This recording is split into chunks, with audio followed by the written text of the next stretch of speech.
How did this deadly game turn into a threat to people's lives? Why is death choosing people one by one in this movie? Will these people survive this dangerous game of death or not? Let's find out. The movie begins by showing the year 1968, where we see a couple named Paul and Iris. Paul had brought Iris to a new restaurant in the city as a surprise. The restaurant was called Sky Tower. Seeing it, Iris becomes extremely happy. For the restaurant's promotion, their photo is taken, where in the background we also notice a child. He was the son of a singer who had come to the party, and his name was William. After this, Paul and Iris enter the restaurant. Its floor was made entirely of glass. In the center, there was a live kitchen where chefs were cooking. The atmosphere was cheerful and everyone was enjoying the party. Meanwhile, Iris takes out a rose and puts it inside Paul's coat pocket, but a thorn pricks his finger. Seeing the blood, Iris starts vomiting. Observing her condition, the singer quietly asks her, "Are you pregnant?" Iris is shocked at first, but then realizes that it might be true. Once this sinks in, her face lights up with joy. She decides to tell Paul about it. As soon as Iris returns to the party, Paul takes her to the terrace and proposes to her. Iris happily says yes and tells him she is pregnant. Paul is overwhelmed with happiness. At that moment, we see the little boy on the terrace throwing a coin downward, but instead of falling, the coin gets stuck in an AC duct. Inside, the party continues. People are dancing, but slowly the glass floor begins to shift slightly. Meanwhile, the coin travels through the AC pipe. Suddenly, the floor collapses, and many people fall down. Paul grabs a broken piece of glass to save himself, but his hands and legs get cut badly, and eventually he falls too, leading to his death. Iris, however, manages to survive. The coin keeps moving through the ducts, and eventually gets stuck in a gas pipe, which causes a fire to break out in the restaurant. The singer dies in the flames. Seeing the fire spread, Iris hides under a piano, and then tries to reach the elevator. But the elevator is already full, and due to imbalance, it crashes, killing everyone inside. Shocked, Iris runs back up to the restaurant and finds that half of it has tilted to one side. People are trying desperately to save themselves. The piano, under which Iris had earlier hidden, is now holding the structure's balance. Just then, the coin falls from the duct onto the piano. The balance breaks, the restaurant collapses further, and many more people die. In the next scene, we see Iris with the singer's son, William, trying to save him, but the floor begins to collapse again. Iris wedges her ring between two chains to create a support, but her hand slips, and both she and William fall to their deaths. Suddenly, we hear a girl screaming, and here we learn that all of this was happening inside Stephanie's hallucination. Her scream disturbs the entire classroom, and when the professor asks, she explains that she often gets such terrifying hallucinations and visions. That night, Stephanie again wakes up from a frightening nightmare. Seeing her condition, her roommate advises her to talk to her family about it. The next day, Stephanie visits her father and younger brother. Later, she and her brother go to their uncle's house, her mother's brother. Stephanie was very close to her cousins, and everyone enjoys together. Then Stephanie asks her uncle about Iris. Yes, the same Iris who appears repeatedly in her dreams. In reality, Iris was Stephanie's grandmother, but hearing Iris's name, her uncle gets angry and says, "Your grandmother is dead to us. She went crazy and went to live on an island. She never came back to see us again. Because of her, your mother also lost her mental stability and eventually left us too." Saying this, he walks away. Later, Stephanie's aunt secretly gives her letters sent by Iris, her address, and a photograph. It was the same picture taken in front of the Sky Tower restaurant. When Stephanie looks at this place, she realizes she has seen it many times in her dreams.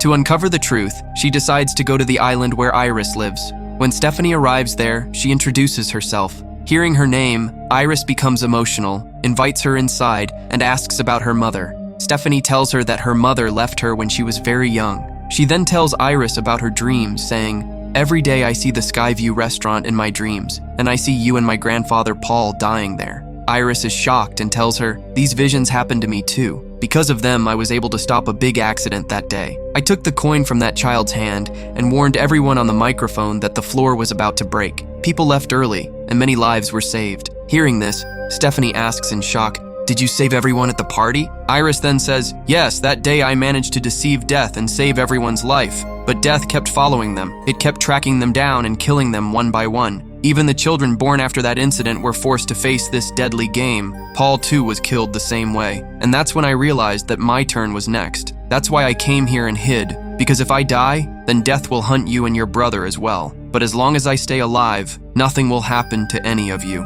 Hearing this, Stephanie asks Iris, "Then why am I getting these visions?" Iris replies, "Because death is after us now." Hearing this, Stephanie becomes terrified. Iris then gives her a book that contains details about how the survivors of that accident were killed later and how one could escape death. But Stephanie doesn't believe her and says she will come later, then starts to leave.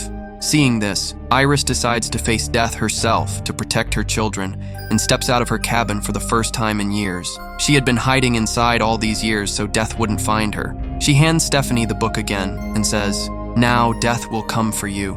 You'll need this book to survive." But Stephanie still doesn't believe her. To convince her, Iris says, "Watch, see how I die now." Suddenly, gas starts leaking nearby, causing things around them to fall over. A chain swings and slashes across Iris's neck, killing her instantly. Now Stephanie finally starts believing everything. Suddenly she remembers her mother is next, so she decides to read the book Iris gave her. When she opens it, she finds the same coin that Iris once used to prevent the accident. Stephanie immediately calls her family to warn them, but no one answers since all of them are busy at a party. Meanwhile, strange things begin to happen at the party. A glass breaks, and a shard falls into an ice bucket. When Stephanie's uncle scoops some ice, the shard ends up in his drink, which he sets aside. Objects around the house also start moving as if some invisible plan is in motion. Then the glass slips from her uncle's hand, and the shard pierces his foot. Due to the pain, he collapses, creating a vibration on the floor. This causes a tool to fall onto the lawn cutting machine, turning it on,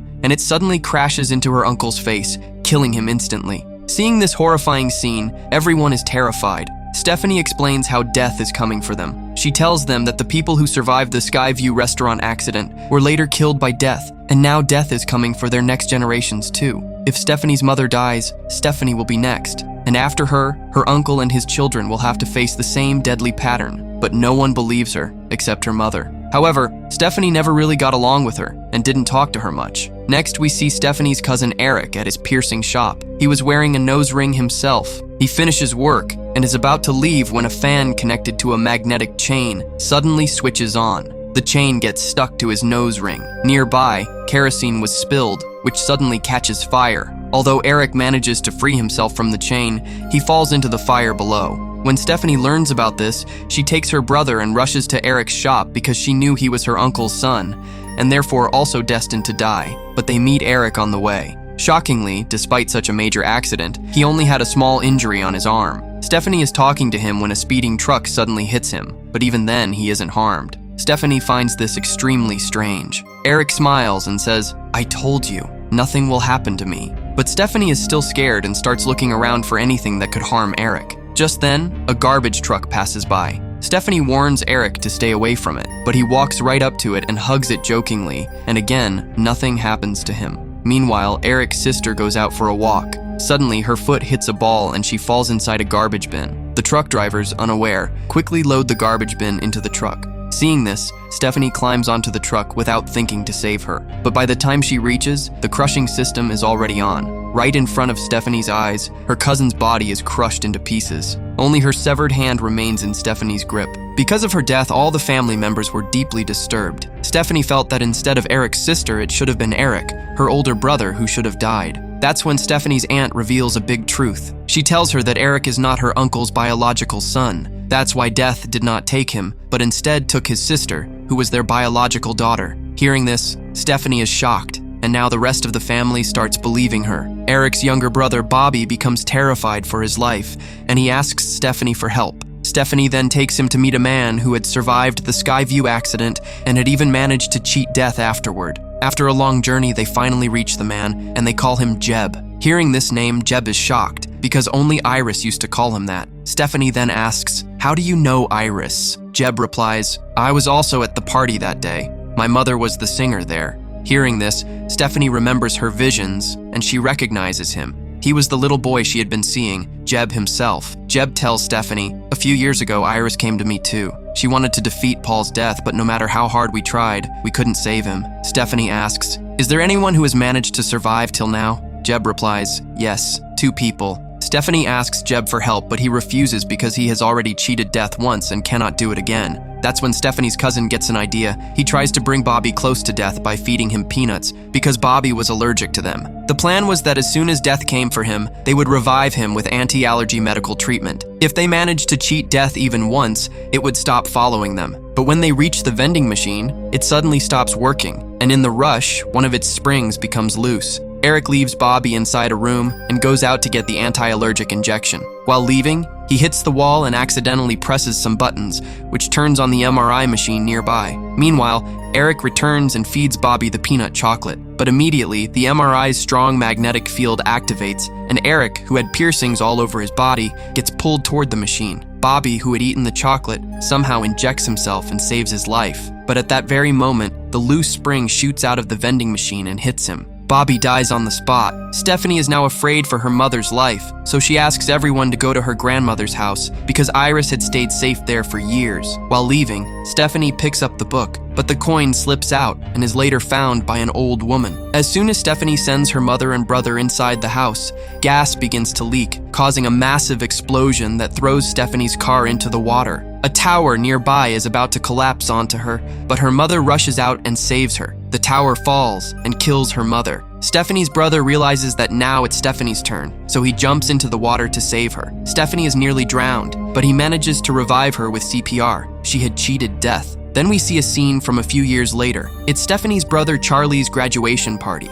She puts a rose in his pocket, and the thorn pricks his hand, exactly the way it once happened to Iris, meaning the game wasn't over yet. Meanwhile, we see the same old woman who had found the coin. Suddenly, the coin slips from her purse and gets stuck between the railway tracks. Back at Stephanie's house, Charlie's friend, who is a doctor, comes to visit. He tells Stephanie, "You're very lucky to be alive. You actually shouldn't have survived. If a person doesn't breathe for 5 minutes, they're clinically dead." Hearing this, Stephanie and her brother look at each other in fear. Suddenly, Stephanie hears the sound of a train coming toward their direction. The siblings begin to run, but it is too late. Wooden planks from behind the train fly into the air and stab through their bodies, killing both of them instantly. And with this horrifying scene, the movie comes to an end. So friends, how did you like this movie? Let us know in the comments. And if you enjoyed the video, don't forget to like, share, and subscribe to our channel.